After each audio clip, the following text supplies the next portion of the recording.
کیا آپ نے کبھی سنا ہے کہ ایک بے زبان ہرنی نے رسول خدا صلی اللہ علیہ وآلہ وسلم سے فریاد کی ہو؟ کیا آپ جانتے ہیں کہ ایک چھوٹی سی گوہ نے مجمع عام میں نبوت کی گواہی دی ہو؟ اور کیا آپ نے وہ لمحہ تصور کیا ہے جب آسمان کا چاند دو ٹکڑے ہو کر کفار کے سامنے بٹ گیا ہو؟ یہ وہ معجزات ہیں جنہیں سن کر دل کانپ اٹھتا ہے، آنکھیں نم ہو جاتی ہیں اور ایمان تازہ ہو جاتا ہے۔ آج ہم آپ کو رحمت للعالمین صلی اللہ علیہ وآلہ وسلم کے 3 ایسے عظیم معجزات سنانے جا رہے ہیں جنہوں نے نہ صرف انسانوں بلکہ جنگل کے جانوروں اور آسمان کے چاند تک کو جھکا دیا۔ تو آئیے محبت، ایمان اور حیرت سے بھرے ان ایمان افروز واقعات کو سنتے ہیں۔ ایک دن حضرت محمد صلی اللہ علیہ وآلہ وسلم جنگل کے راستے سے گزر رہے تھے کہ اچانک آپ صلی اللہ علیہ وآلہ وسلم کی نظر ایک عجیب منظر پر پڑی۔ ایک یہودی شکاری نے ایک نرم مزاج ہرنی کو مضبوط رسی سے باندھ رکھا تھا۔ جیسے ہی اس بے زبان ہرنی کی نگاہ نبی کریم صلی اللہ علیہ وآلہ وسلم پر پڑی، وہ کانپتی ہوئی آواز میں فریاد کرنے لگی، یا رسول اللہ صلی اللہ علیہ وآلہ وسلم، یا حبیب اللہ، میں آج صبح اپنے دودھ پیتے بچوں کو تنہا چھوڑ کر چارہ تلاش کرنے نکلی تھی۔ راستے میں اس شخص نے مجھے پکڑ لیا اور تب سے میں بندھی ہی ہوئی ہوں۔ میرے ننھے بچے بھوک سے پلک رہے ہیں، یا رسول اللہ صلی اللہ علیہ وآلہ وسلم، مجھے ایک بار جانے دیجیے تاکہ میں اپنے بچوں کو دودھ پلا آؤں۔ اس معصوم فریاد نے رحمت عالم صلی اللہ علیہ وآلہ وسلم کے دل کو ہلا دیا۔ آپ صلی اللہ علیہ وآلہ وسلم کی آنکھیں نم ہو گئیں۔ آپ صلی اللہ علیہ وآلہ وسلم نے شکاری سے فریاد کی۔ آپ صلی اللہ علیہ وآلہ وسلم نے شکاری سے فرمایا، اے شخص، اسے چھوڑ دو، یہ اپنے بچوں کو دودھ پلا کر واپس آ جائے گی۔ یہودی ہنس کر بولا، کیا کبھی شکار کیا ہوا جانور واپس بھی آتا ہے؟ جب وہ نہ مانا تو حضور اکرم صلی اللہ علیہ وآلہ وسلم نے فرمایا، اچھا اسے جانے دو اور اس کے بدلے مجھے باندھ لو، اگر یہ واپس نہ آئے تو مجھے قید رکھ لینا۔ یہ سن کر وہ یہودی مان گیا۔ ہرنی آزاد ہوتے ہی جنگل کی طرف دوڑ گئی۔ یہودی دل میں ہنس رہا تھا کہ اب یہ ہرگز واپس نہیں آئے گی، مگر کچھ دیر بعد ایک حیران کن منظر سامنے آیا۔ وہی ہرنی واپس آ رہی تھی اور اس کے ساتھ اس کے ننھے بچے بھی تھے۔ یہ دیکھ کر شکاری کے ہوش اڑ گئے۔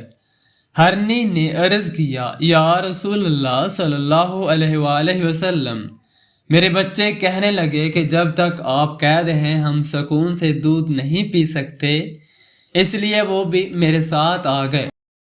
حضور اکرم صلی اللہ علیہ وآلہ وسلم نے شکاری سے فرمایا، دیکھ لو تمہارا شکار واپس آ گیا۔ یاد رکھو میں صرف انسانوں ہی کا نہیں بلکہ تمام جہانوں کا رسول ہوں۔ یہ سن کر یہودی کے دل پر ایسی چوٹ لگی کہ وہ رونے لگا اور بولا، یا رسول اللہ صلی اللہ علیہ وآلہ وسلم، اب میں گواہی دیتا ہوں کہ آپ اللہ کے سچے رسول ہیں، مجھے کلمہ سکھا دیجیے، اور یوں وہ ایمان لے آیا۔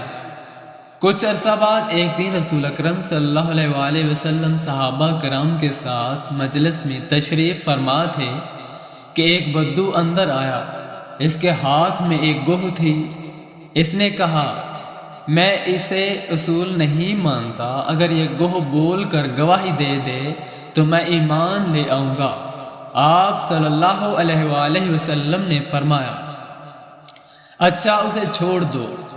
جیسے ہی گوہ کو چھوڑا گیا اس نے صاف آواز میں کہا، لبیک یا رسول اللہ صلی اللہ علیہ وآلہ وسلم۔ مجلس میں سناٹا چھا گیا۔ آپ صلی اللہ علیہ وآلہ وسلم نے پوچھا، اے گوہ تو کس کی عبادت کرتی ہے؟ گوہ بولی میں اسی اللہ کی عبادت کرتی ہوں جو آسمان و زمین کا مالک ہے۔ آپ صلی اللہ علیہ وآلہ وسلم نے فرمایا اور میں کون ہوں؟ گوہ نے جواب دیا آپ اللہ کے سچے اور آخری رسول ہیں۔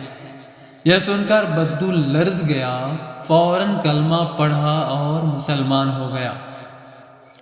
ایک دن مکہ کے بڑے بڑے کفار جن میں ابو جہل، ولید بن مغیرہ اور عاص بن وائل شامل تھے، حضور اکرم صلی اللہ علیہ وآلہ وسلم کے پاس آئے اور بولے اگر آپ سچے رسول ہیں تو چاند کو 2 ٹکڑے کر کے دکھا دیں۔ آپ صلی اللہ علیہ وآلہ وسلم نے آسمان کی طرف نگاہ اٹھائی، اپنے رب سے دعا کی اور انگلی سے اشارہ فرمایا۔ اسی لمحے اللہ کے حکم سے چاند 2 حصوں میں تقسیم ہو گیا۔ یہ عظیم شکل القمر تھا، لوگ حیرت سے کانپ اٹھے۔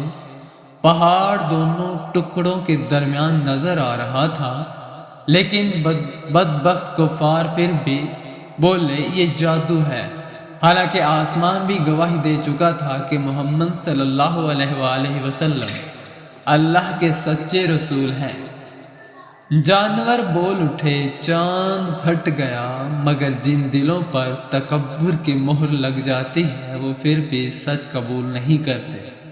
رسول اللہ صلی اللہ علیہ وآلہ وسلم صرف انسانوں کے لیے نہیں بلکہ پوری کائنات کے لیے رحمت بنا کر بھیجے گئے تھے۔ درخت، جانور، پرندے، زمین، آسمان، چاند، سب نے آپ صلی اللہ علیہ وآلہ وسلم کی نبوت کو پہچانا۔ اللہ ہمیں بھی سچی محبت رسول صلی اللہ علیہ وسلم نصیب فرمائے۔